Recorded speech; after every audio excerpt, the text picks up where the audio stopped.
I gave my dad everything, including the deed to my home. But when I returned to visit, my stepmother made me sleep in the garage like I was a stranger. What they didn't expect. One phone call would change everything. My name's Ryan, and I gave my dad everything I had because I thought that's what a son was supposed to do. Not just the easy things either. I'm talking about the kind of giving that rewires your bones. I signed the deed to my house over to him the day after his second heart attack. No lawyer could talk me out of it. I told them, I built that house for my family. If I can't give it to them, what the hell was the point of building it? And I believed that. Until 6 months later, when I pulled into the driveway and my key didn't work, and my stepmother stood behind the door like she'd been waiting her whole life to tell me I wasn't welcome. Let me quickly thank you for your continuous support. This means a lot to us. If you enjoy the stories we share, kindly subscribe to this channel. It will be great if you can leave a comment on which city you are watching from. We might just give you a shout out in our next story. Today's special shout out goes to Joseph Ray from Texas. We are glad you enjoy our stories. Now let's go deeper into today's story. The first thing she said was, "You should have called." No hug. No hello. Not even a fake smile. Just that brittle little line, like my presence was an inconvenience. And I remember laughing, mostly because it felt safer than being angry. I had a duffel bag slung over my shoulder, still smelling like salt and hotel shampoo. I told her I thought I'd surprise them. She crossed her arms and glanced up the staircase behind her like she was guarding a kingdom. Then she stepped outside, shut the door halfway behind her, and said, "Your father's resting. It's been a long week." I waited, half expecting her to open the door wider. Instead, she pointed toward the side gate. "There's space in the garage." It didn't hit me at first. I walked the side path, trying to laugh it off, trying to tell myself they were overwhelmed or confused, or maybe something was wrong I didn't know about. I remembered Dad's voicemail 2 weeks back. He'd sounded tired, but not like this. I opened the garage door. The motion sensor lights buzzed and flickered. Inside, the air was thick with oil and forgotten seasons. Paint cans lined the wall like gravestones. My old toolbox sat in the corner, untouched. I hadn't been here since I finished the basement reno 2 years ago, back when I still called this place home. I set my bag down beside a lawn chair and stood there, staring at my own belongings like they belonged to someone else. And for the first time in years, I felt like a guest in my own life. That night, I didn't sleep. Not really. Just sat in the chair, arms crossed, watching the garage door rattle every time a car passed. There was a space heater, but it coughed more than it worked. I tried texting my dad. No answer. I listened for footsteps. Nothing. Just the hum of a house that no longer needed me. I started making a mental inventory. My old bookshelf, gone. The kayak rack I'd welded, covered in dust. The garage fridge where we used to keep Gatorades and Dad's beers. Now full of sparkling water and a neat row of imported cheese. Everything I'd built had been edited. Not improved. Erased. That's when I realized. This wasn't carelessness. It was intentional. The next morning, I knocked on the back door. My stepmother opened it in a robe like I'd interrupted a spa weekend. "You need something?" she asked, blinking like I was an Amazon return. I told her I was hoping to talk to my dad. She tilted her head, paused too long, then said, "He's not feeling well today." I asked if he'd come down for breakfast. She just smiled. "Not today." Then she handed me a mug. No sugar. No milk. Just hot black bitterness in a chipped ceramic cup that used to say "World's Best Dad." She shut the door before I could say anything else. And for some reason, that mug hit harder than anything. It was like she wanted me to sip on the memory of someone I no longer had access to. 3 days passed. 3 meals left on the porch. No invitation inside. No "How have you been?" I slept in a garage that I built, on a floor I sealed, beneath a roof I paid for, alone. Every night, I stared at the rafters and tried to remember the sound of my dad's laugh. Not the one he used around her, but the real one. The one from the fishing trips, the basement poker nights, the night he hugged me after Mom's funeral and whispered, "It's just us now, kiddo." That was the last night I ever believed I mattered more than convenience. And maybe that's the part that broke me the most. Realizing love could be replaced with silence, and history could be rewritten by someone who didn't live through any of it. But I wasn't stupid. I knew what this was. It wasn't a miscommunication. It wasn't some tragic misunderstanding. It was a message, a test maybe, or a warning. My father didn't want to see me because it was easier to pretend I was the problem. And my stepmother? She'd finally gotten what she wanted, a house with no trace of the son who built it. I could feel it in every cold glance, every door that didn't open, every sentence that ended without a name. They'd written me out and expected me to disappear quietly. And for a while, I almost did. But what they didn't know was that I hadn't forgotten everything, especially not the claws. The second morning, I woke up with a crick in my spine and frost on my breath. The garage smelled like rust and lawn chemicals. My phone had 1 bar of reception and still no messages. Not from my dad. Not even from my stepmother, which would have at least confirmed I still existed in their ecosystem. Just silence, as if the walls of the house had thickened overnight to make sure I stayed on the outside. I stood by the interior door, the one that once led straight into the mudroom, and tried the handle again. Still locked? I knocked twice. No answer. That was the moment something shifted. Not anger. Not yet. Just a strange, sinking clarity. I was being tolerated, not welcomed. And the more I tried to deny it, the more it wrapped itself around me like a second skin. I spent most of that day walking the property in slow circles, pretending to be checking the gutters or inspecting the downspouts, anything that looked casual. But really, I was observing. I noticed the new deck furniture, definitely not cheap, the kind with iron legs and custom cushions. I saw a brand new Weber grill tucked against the brick wall. Even though Dad never grilled, he always left that to me. The upstairs guest room window had different curtains now, floral, delicate, not my dad's style at all. Through the living room blinds, I caught a glimpse of the mantel. The family photos were gone. All of them. Replaced by abstract art and a single black and white frame of my stepmother's niece from a wedding I wasn't invited to. You don't need a key to know when you've been erased. She left lunch out on a plastic tray around noon. Turkey sandwich, no mustard. Not how I make it. Bottled water, warm. A paper napkin folded once. No note. Not even my name scribbled on the edge like people do when they're pretending to care. I stared at it for a while before eating. The garage was hot by then, the sun baking through the aluminum door, turning it into a greenhouse of dust and old regrets.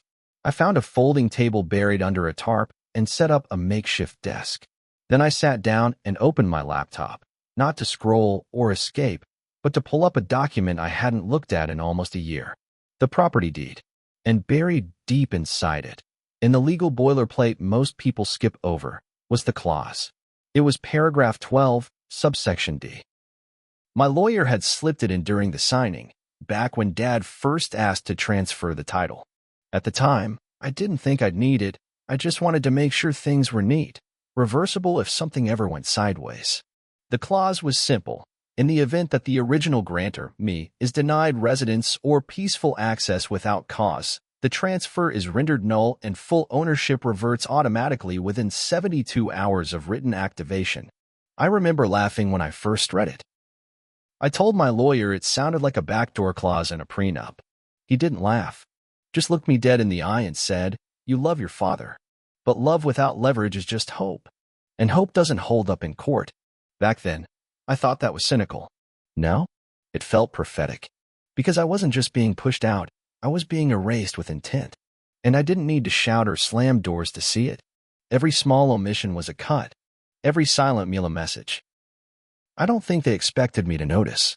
Or maybe they hoped I'd just slink away, tail tucked, like some ghost who'd wandered in from an old life that no longer belonged to him. But I had spent most of my adult life studying the way things hold weight. Walls, beams, tension points. I knew that foundations don't collapse from the center. They rot at the edges first. Quietly. Invisibly. Until one morning, everything caves in. On the third night, I heard my dad's voice through the wall. Muffled, hoarse, but unmistakable. I couldn't make out the words, just the tone confused, like he was asking something. Then her voice, clipped and sharp, cutting his off. A door closed. Then nothing. That's when it hit me. Maybe he didn't even know I was here. Maybe she hadn't told him. Or maybe he'd asked, and she told him I'd just stopped by for a night, not worth waking him for. That's what made it cruel, more than anything. Not the garage. Not the cold. but the slow, deliberate way they rewrote me into a non-event. A bump in the week. An oversight. Like I was never supposed to exist in this version of their lives. I didn't knock that night. I didn't call. I sat in that same chair and stared at the outline of the house through the garage windows. The same house I wired, painted, laid floorboards in with my own hands. The same beams I reinforced after the first inspection failed. I remembered how Dad stood in the doorway that day, hands in his pockets, watching me sweat through my shirt, and said, "You didn't have to do all this. I just needed a roof." I told him, "I'm not giving you a roof. I'm giving you something solid." Funny how now, I was the one left outside it. But I didn't feel rage. Not yet. Just something quieter. Heavier. Like the moment you realize someone stopped waiting for you a long time ago, but forgot to tell you. And maybe that's what betrayal really is. Not the moment the door closes, but the quiet season where it's been closed for so long, you stopped noticing. I opened the deed again, stared at the clause. My lawyer had made sure I didn't need to announce it. No confrontation, no yelling match, just a form, a date, a trigger, 72 hours. That's all it would take. And it had already been 3 days. I didn't tell anyone I was leaving that morning. Not that there was anyone left to tell. I zipped up my bag, folded the blanket I'd been using like a squatter, and left it neatly on the lawn chair, just in case they thought to come looking for a reason to blame me. The garage door creaked when I lifted it, and for a second I paused, wondering if maybe I'd hear footsteps from inside. Maybe my dad would open the kitchen door, rub his eyes, and say, "Ryan, you heading out?" But nothing moved. No lights flicked on. No windows opened. That house, once full of his voice and my effort, stayed silent, like it had already adjusted to a version of itself where I didn't exist. I didn't go home. I didn't have one. Not in the legal sense. What I had was a storage unit downtown and a few friends I hadn't called in months. Instead, I went to a cafe across the street from my lawyer's office. Same booth we used to meet in during the renovation days, back when I still thought paperwork was just a formality and not the only thing protecting me from getting erased. I ordered black coffee, left it untouched, and stared through the glass at the slow crawl of traffic. I remember feeling nothing in particular, no rage, no heartbreak. Just this cold, settling clarity. Like the final pieces of something I'd been trying not to look at had finally clicked into place. They didn't want me there. And more than that, they didn't think I had the right to stay. When Tom arrived, my lawyer, he didn't say much. Just opened his briefcase and slid a familiar manila folder across the table. Inside was everything. The deed, the notary log, the housing transfer, and buried halfway down, the clause. Paragraph 12. I read it again even though I didn't need to. It was already burned into my memory. The language was dry and mechanical, but what it said was simple. If I was denied residence or peaceful use of the property without legitimate cause, the transfer of ownership reverted to me within 72 hours of written notice.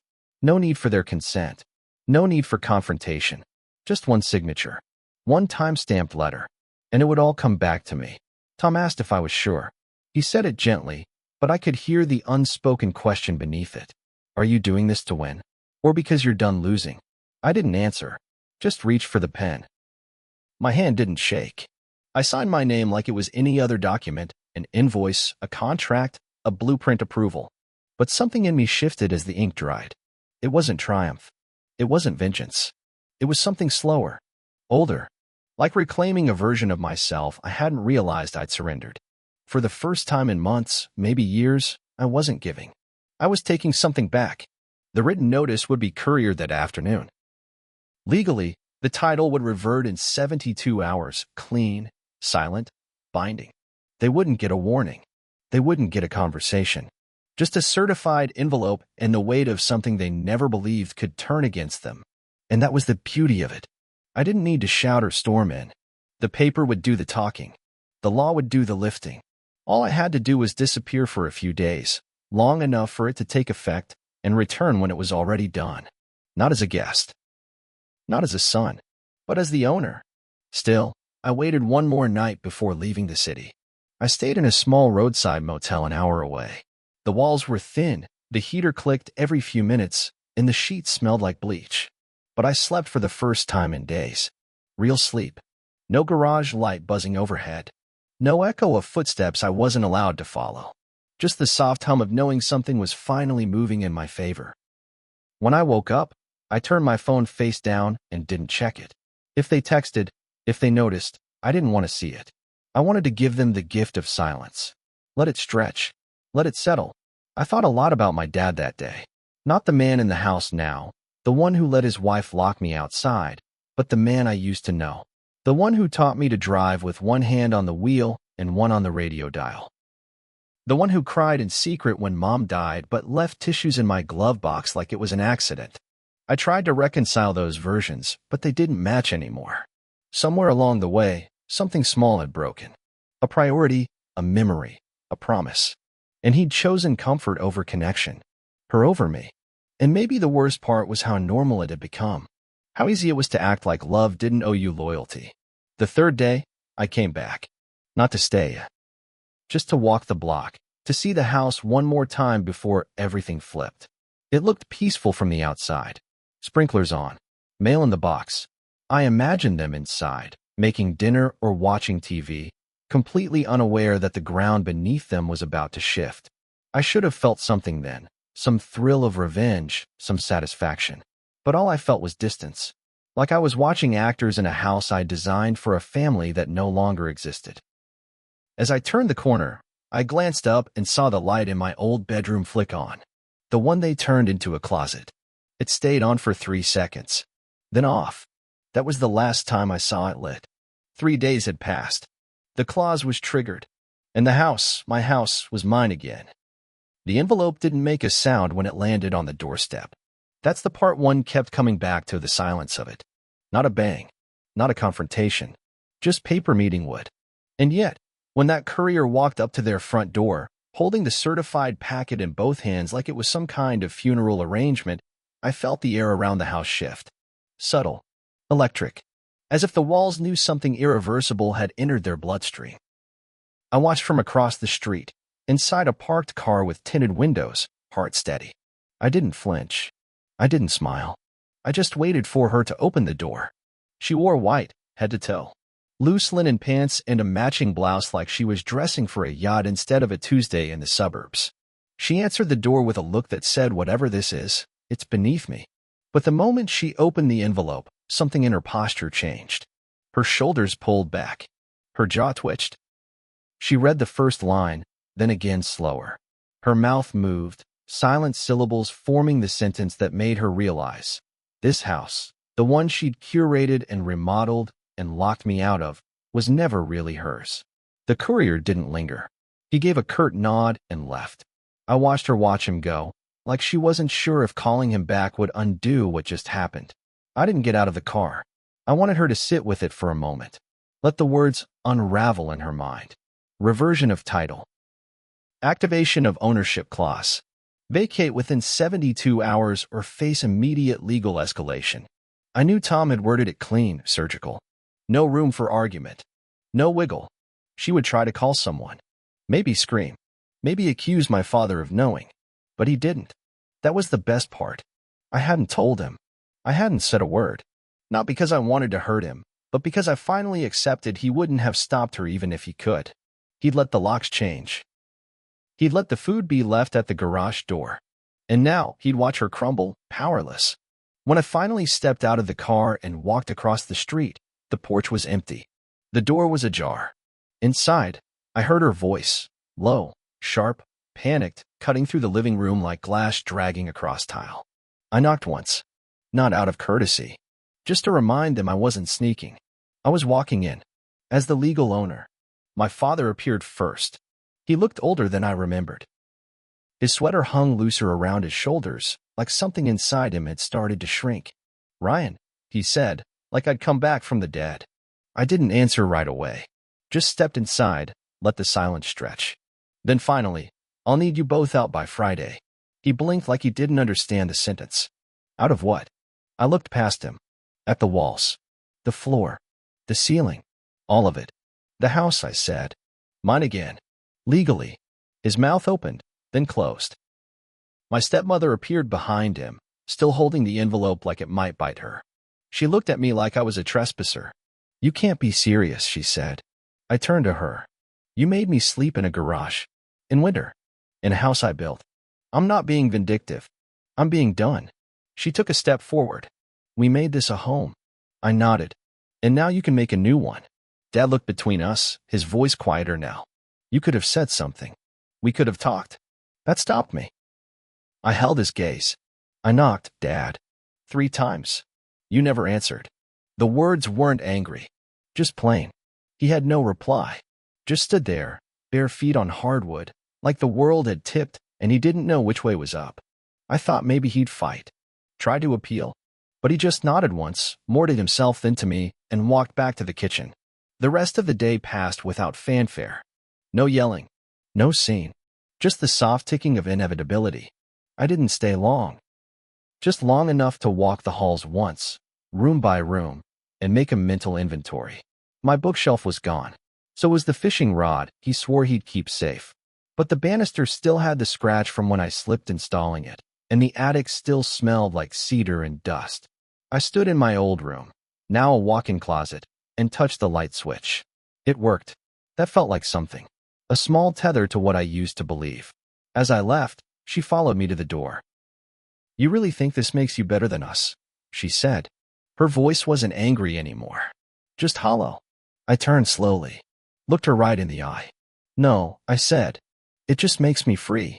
Then I walked away. No door slam. No final word. Just the quiet click of shoes on concrete and the soft exhale of a man who no longer owed anyone anything. They had until Friday. After that, their keys wouldn't work. And for the first time in a long, long time, only mine would. Friday came like it had been circling for years, not days. I arrived early. Not because I was in a hurry, but because I wanted to feel the moment as it unfolded, slow and deliberate. There was fog clinging to the sidewalks, the kind that makes everything feel softer than it is. I parked across the street again. No tinted windows this time. Just me, visible, steady, leaning against the same car they once didn't know I was in. This time, I wanted them to see me. Not as a threat. Not even as a punishment. Just as the consequence they never thought would show up. The movers were scheduled for noon. I gave them her number, not mine. She'd be the one to coordinate. She liked control. She could control this. When I walked up the driveway, I noticed trash bags piled neatly near the garage. Some boxes, too, labeled with handwriting I didn't recognize. I paused at one. It had my last name scribbled on the side. I opened it. Inside was a folded blanket, some tools, and a photo frame I'd forgotten existed. Me and Dad on the front porch, the day I gave him the deed. We looked proud, tired, unknowing. I closed the box gently. Didn't take it with me. Just placed it beside the others. She met me at the door again. No white this time. Just a gray sweater, sleeves pushed up, hair pulled back like she hadn't slept. We're almost done, she said flatly. I nodded. She moved aside. No fight in her eyes now. Just logistics. The hallway was bare. Pictures gone. Lamps unplugged. It was like walking through a memory that had already decided to leave before I arrived. I stepped around boxes, through the living room, and stood in the kitchen doorway where Dad sat at the table. Same table I'd sanded down myself when we first moved in. He looked up at me like he was still hoping the ending would change. You really gonna make us leave? He asked, quiet. I didn't answer right away. Just watched the way he toyed with the edge of his coffee mug, like it was the only anchor left in the room. You let her lock me in a garage, I finally said. You heard the door close. You heard it stay closed. He didn't argue, didn't deny, just looked down. I think part of him expected me to soften, to rewind, to give him an out. But that part of me had gone quiet somewhere between the cold cement floor and the sound of him not calling my name. She walked in behind me, holding car keys and a purse slung across her shoulder. We'll be gone in 30, she said. Don't worry. The venom was gone now. It wasn't surrender, it was displacement. She wasn't humiliated.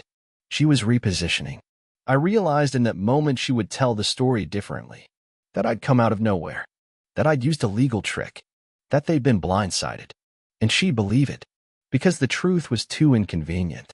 Too revealing. She didn't lose the house. She underestimated the man who built it. I walked through each room slowly. Living room. Kitchen. Upstairs hallway. My old bedroom. The door was open, but the closet was empty. The custom shelves I built had been ripped out. Nail holes left behind like a trail of abandonment. I didn't fix them. I didn't touch anything. Just took it all in. I went back downstairs. Outside, the movers had arrived. I gave them a nod and stepped aside. Let them do what they were paid to do. Her voice followed them. Clipped instructions, nervous chatter. I watched her orchestrate her own exit like it was a dinner party that had gone wrong. Before they left, my father stood on the porch. His shoulders slumped in that way only men do when they know they can't take something with them. He looked at me, not pleading, just tired. It wasn't supposed to end like this, he said. I believed him. But belief wasn't the same as forgiveness. I nodded once. I know. That's all I gave him. No reassurances. No apologies. Just a shared understanding that what had been broken didn't have to be shouted about to be real. Some fractures go silent long before they spread. When the door finally closed behind them, it didn't feel like a victory. It felt like quiet. Pure, undisturbed quiet. I stood in the center of the living room as dust floated through the afternoon light. Everything echoed slightly now, less furniture, fewer lies. I walked to the back door, opened it, and stepped outside. The yard was still mine. The soil, the lines in the wood I laid with bare hands. The tree I planted. I looked up at the gutter where I once climbed to fix a leak and saw it still bowed slightly. Imperfect, honest, real. Inside, I turned off the lights. Room by room. Slow. Not symbolic, just practical. Then I came back to the garage. My chair was still there. Blanket folded on top. I sat down. Same spot. Same chill. But this time, the door was open behind me. And this time, I wasn't waiting for anyone to let me in. The first night back, I didn't sleep upstairs. Not because I couldn't. Not because the bed wasn't made or the sheets weren't clean. Hell, I'd hired a cleaning service before I came back. Told them to erase every cent that didn't belong to me. But still, I stayed on the first floor. Not out of habit. Out of instinct. The house felt hollow in the way empty things do after they've been overfilled and drained. Every room echoed. Every switch I flipped came with a tiny jolt of memory. I walked through it slow, barefoot, hearing nothing but the creak of floorboards and the sharp tick of a settling house. And it hit me then. This place had always been mine, but I hadn't lived in it, really lived in it, since the day I handed over the deed. I'd given them the walls. Now I was giving myself back the silence. That night, I left the upstairs light off on purpose. It used to stay on, always. Like a signal, like a promise. Some glow from the guest window, just in case someone came home late or needed to find their way. My dad used to say it made the house feel warmer. But I turned it off this time and stood in the driveway staring at the dark window, letting the cold press into my skin. It wasn't symbolic. It was honest. There were no guests anymore. No family to wait for. No reason to pretend that light meant anything except nostalgia for a version of us that didn't exist. I left it dark and walked inside without glancing back. The locks clicked behind me like punctuation. I spent the next morning unpacking not from boxes, but from moments. I opened closets they had filled with things I never touched. A ceramic vase I didn't recognize. Clothes I'd never wear. Half-used makeup wipes and an unopened yoga mat. I carried each object out quietly, not throwing anything, just placing it in bags to donate, like I was returning the identity they had tried to overwrite mine with. I found my army duffel from college at the back of the coat closet. Still had my name scrawled inside the strap. Still smelled faintly like winter and sawdust. I sat with it for a long time, not crying, just remembering who I was when I used to think being needed was the same as being loved. There was a voicemail from my dad 2 days later. Just static at first. Then his voice. I know you're probably not ready to talk. Just wanted to say I didn't mean for it to go that way. Long pause. A breath. Then, I hope you're okay. He didn't say he missed me. Didn't say he was sorry. I listened to it 3 times before deleting it. Not out of spite. Just out of clarity. I wasn't looking for a version of him that didn't exist anymore. And I wasn't going to ask someone who hadn't stood up for me to suddenly know how to show up now. Some people you don't need closure from. You just stop reopening the door. The hardest part wasn't forgiving him. It was accepting that I didn't hate him. That I didn't feel anything sharp or explosive.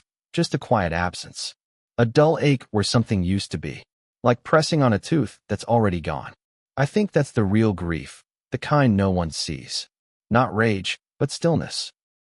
Not revenge, but reclamation. Because once the dust settled, I realized the house was never the point. It wasn't about rooms or legal clauses. It was about not being invisible anymore. About not shrinking to fit inside someone else's comfort. I didn't want to punish them. I just didn't want to keep pretending I belonged where I was being tolerated. I started fixing things slowly after that. The gutter above the porch. The loose banister on the stairs. I reinstalled the shelves in my old bedroom, not to keep anything on them, but because they belonged there. I even found the photo of me and Dad again, the one I left in the box. I didn't hang it, just placed it in the bottom drawer of my nightstand. A relic. Not forgotten, but no longer displayed. That was enough. Some stories deserve to be kept. Others deserve to be put away quietly, without bitterness. One morning, a week later, I stood by the window and watched the sunlight move across the living room floor like it used to. Same pattern, same warmth. But it felt different. Not nostalgic, not haunted, just peaceful. No one would be arriving. No one would be knocking. There was no performance to keep up anymore. No proving I was still worth a spot at a table that had already been cleared. I brewed coffee, sat on the floor, and breathed in the silence like oxygen. Before bed that night, I walked up the stairs and stopped in the hallway outside my old room. The overhead light was off. Everything quiet. I reached for the switch out of habit, then let my hand fall. I didn't need the light anymore. The house didn't need to signal anyone. It wasn't waiting anymore. Neither was I. If this story stayed with you, if you've ever given too much to people who gave you silence in return, take a second to subscribe and turn on notifications. I post stories like this every day, all about quiet revenge, emotional reckoning, and the kind of strength that doesn't need to shout. Your support helps these voices get heard. And if you're still listening right now, maybe this one was meant for you. See you in the next one.